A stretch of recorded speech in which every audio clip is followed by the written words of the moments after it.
ओम सभी को सादर नमस्ते। हमारे चैनल के सभी दर्शकों को, सभी भारतवासियों को और सभी सनातन धर्मियों को इस पवित्र पावन दीपावली पर्व की बहुत बहुत शुभकामनाएं। ईश्वर आपके यश में वृद्धि करे, आपकी कीर्ति में वृद्धि करे, आपके धन धान्य में वृद्धि हो, परिवारों में एकरूपता हो, आपस का भाईचारा बढ़े। हम सब की ये दीपावली बहुत खुशियों के साथ मने। इन्हीं कामनाओं के साथ मैं अंजलि आर्या हृदय की गहराइयों से आप सभी को दीपावली पर्व की ढेरों ढेरों शुभकामनाएं ज्ञापित करती हूँ।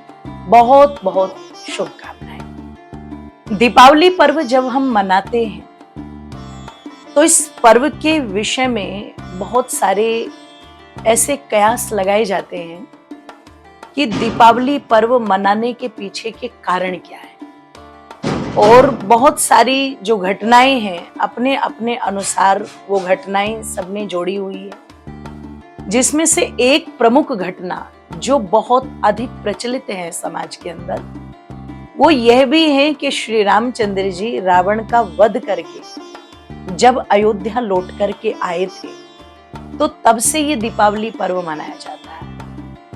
लेकिन जब हम महर्षि वाल्मीकि रामायण का अध्ययन करते हैं तो वहां पर किष्किंधा कांड के समाप्त होने पर जब कहते हैं सुग्रीव को राजा बना दिया गया और श्री रामचंद्र जी लौट करके वापस पर्वत पर आ गए, तो श्री रामचंद्र जी से वो उसी कार्तिक मास में एक जिक्र करते हैं कि इस समय ये चल रहा होगा, नगर के लोग नवसष्ठी यज्ञ मना रहे होंगे, मंत्र पाठ कर रहे होंगे। तो ये नवसष्ठी यज्ञ जो आता है, इसी का नाम मैं कहूं तो ये दीपावली पर्व है। और ये सृष्टि के आदि काल से निरंतर चला आ रहा है। और रही बात श्री रामचंद्र जी के अयोध्या वापस आने पर दीपावली मनाने की, तो वहां भी जब हम अध्ययन करते हैं तो पता लगता है श्री रामचंद्र जी महाराज दशरथ उनके राज्याभिषेक का निर्णय चैत्र मास में करते हैं। और यदि श्री रामचंद्र जी के राज्याभिषेक का निर्णय चैत्र मास में हो रहा है तो इसका मतलब जिस दिन उनका राज्याभिषेक होना था वो तो उसी दिन वन चले गए।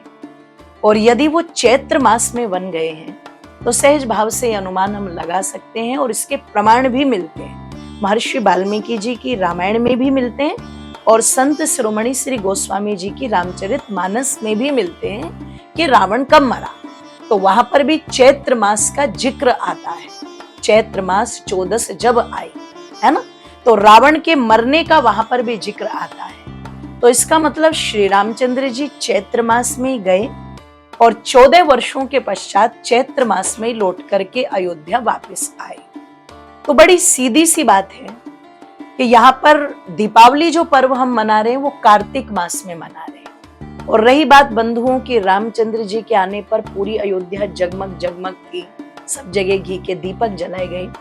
तो मैं निवेदन कर दूं हम सब सनातनियों के लिए श्री रामचंद्र जी केवल एक नाम नहीं है, एक आस्था है, एक विश्वास है, एक श्रद्धा का वो अथाह सागर है जिसके विषय में ये कहा नहीं जा सकता कि हम सब उनके लिए क्या करते हैं, है ना। तो उनके आने पर घी के दीपक जलाना ये तो बहुत छोटी सी बात है। ये तो 22 जनवरी को जब अयोध्या के अंदर राम मंदिर में गर्भगृह की स्थापना हुई, उस समय पूरा का पूरा भारत श्री रामचंद्र जी के रंग में डूबा हुआ था।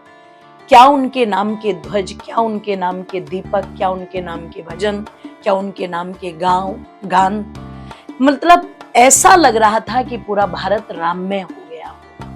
तो वो तो उस समय उनका 14 वर्ष बाद लौट करके आना अपने आप में बहुत बड़ी बात थी।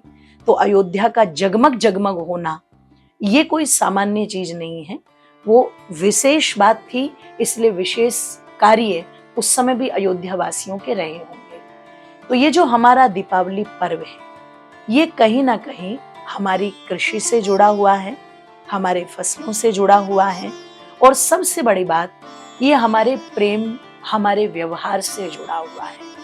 केवल किसी को मिठाइयाँ दे करके, चॉकलेट दे करके या फिर जैसे आजकल एडवर्टाइजमेंट का ज़माना है, तो इस ज़माने में कहा जाता है कि ये गिफ्ट में आप किसी को सोने के, चांदी के कुछ सामान दे सकते हैं, या ये वाले कपड़े दे सकते हैं, ये वाला परफ्यूम दे सकता है। मैं सच बताऊं, चीज़ों को एक दूसरे को देने से निश्चित एक सम्मान का भाव पैदा होता है, लेकिन जो एक यथार्थ प्यार है वो इन सब चीज़ों से बहुत ऊपर है ना। मिठाई दो या ना दो, लेकिन अपनी वाणी में सबके प्रति मिठास जरूर रखो, निश्चित तो दीपावली सार्थक होगी। आप किसी को उपहार दो या न दो, लेकिन सच्चाई से उसे एक विश्वास दे दो कि दुख में, सुख में, चाहे कोई भी रिश्ता है, माता का, पिता का, भाई का, बहन का, भाभी का, देवर का, बहनों का, जीजा का, मित्र का, अड़ोसी का, पड़ोसी का, रिश्तेदारों का, किसी का भी, आप उनको गिफ्ट दे या न दे, लेकिन उनको एक विश्वास ऐसा जरूर दिला दें कि सुख में, दुख में हम हर प्रकार से तुम्हारे साथ में हैं। और निश्चित मैं चाहती हूँ कि ईश्वर ऐसी सद्बुद्धि सबको दे, क्योंकि मैं इन बातों में विश्वास नहीं करती, लेकिन ये सत्यता है कि तरह तरह की जो घटनाएं इस 2025 में घटी है, वे अपने आप में कहीं ना कहीं इतनी दुखद थी। चाहे वो किसी प्लेन क्रैश की घटना हो, चाहे वो पंजाब आदि प्रांतों में बाढ़ आने की घटना हो, चाहे वो उत्तराखंड की त्रासदी हो, चाहे वो और भी बहुत सारी घटनाएं। और अभी रिसेंटली भी हम सुन रहे हैं कोई आईपीएस ऑफिसर वो आत्महत्या कर रहा है, कोई आईएएस अधिकारी, एएस अधिकारी वो सुसाइड कर रहे हैं। तो ये जो इस प्रकार की चीजें हैं, ये जो दिन प्रतिदिन बढ़ती जा रही है, किसी भी दिन का पेपर उठा करके मैं देखती हूँ, कभी कभी तो मन ही नहीं करता पेपर पढ़ने का, क्योंकि जब भी पेपर उठाओ तो वही मारकाट की घटनाएं, वही व्यभिचार की घटनाएं, दरिंदगी की घटनाएं, लूटमार की घटनाएं। तो जो ये सब हो रहा है चारों तरफ, ये इतने द्वेष का जो वातावरण फैल रहा है, मैं परमात्मा से प्रार्थना करती हूँ कि प्रभु सबको सद्बुद्धि दो, सम्यक सद्भाव पैदा हो, ये द्वेष जो है ये समाप्त हो। और ये जो कहीं ना कहीं आत्मा इतनी कमजोर हो चुकी है कि छोटी छोटी बातों से आहत होकर के जो आईएएस अधिकारी, मतलब आप अपने आप में सोचो कितना बुद्धिमान व्यक्ति रहा होगा जिसने उस उपलब्धि को प्राप्त किया, लेकिन एक घटना के कारण वो अपनी जिंदगी को पूरी तरह से नष्ट कर देते हैं। तो जो ये इस प्रकार की चीजें बढ़ रही हैं, ये हमारे समाज की कम हो, ये व्यक्तियों की बुद्धि का स्तर थोड़ा अच्छा हो, थोड़ा सात्विक हो, सब भगवान की तरफ लगे, भक्ति की तरफ लगे। और जैसा कि मैं अपनी कथाओं में कहा करती हूँ कि धार्मिक दिखने का नहीं, धार्मिक बनने का यत्न करें, क्योंकि चारों तरफ इतना विषैला वातावरण बना रखा है, इतना द्वेष का वातावरण बना रखा है, जिसे देखो वो बिना सोचे समझे, मतलब मुझे नहीं लगता कि बहुत ज्यादा मस्तिष्क लगाया जाता होगा, केवल एक द्वेष में आकर के, एक झुंझलाहट में आकर के किसी के भी पीछे पड़ जाना। तो ये जो इस प्रकार का वातावरण है ये समाप्त हो। इन पर्वों के मनाने का उद्देश्य भी यही था, हम एक दूसरे से मिले, एक दूसरे के साथ समय व्यतीत करें, एक दूसरे के गले लग कर के उसको तसल्ली दें। आज मैं देख रही थी टीवी पर एक न्यूज आई कि ऐसी भी नौकरियां चल रही हैं कि किसी को गले लगाओ तो उसके लिए भी आपको सैलरी मिलेगी।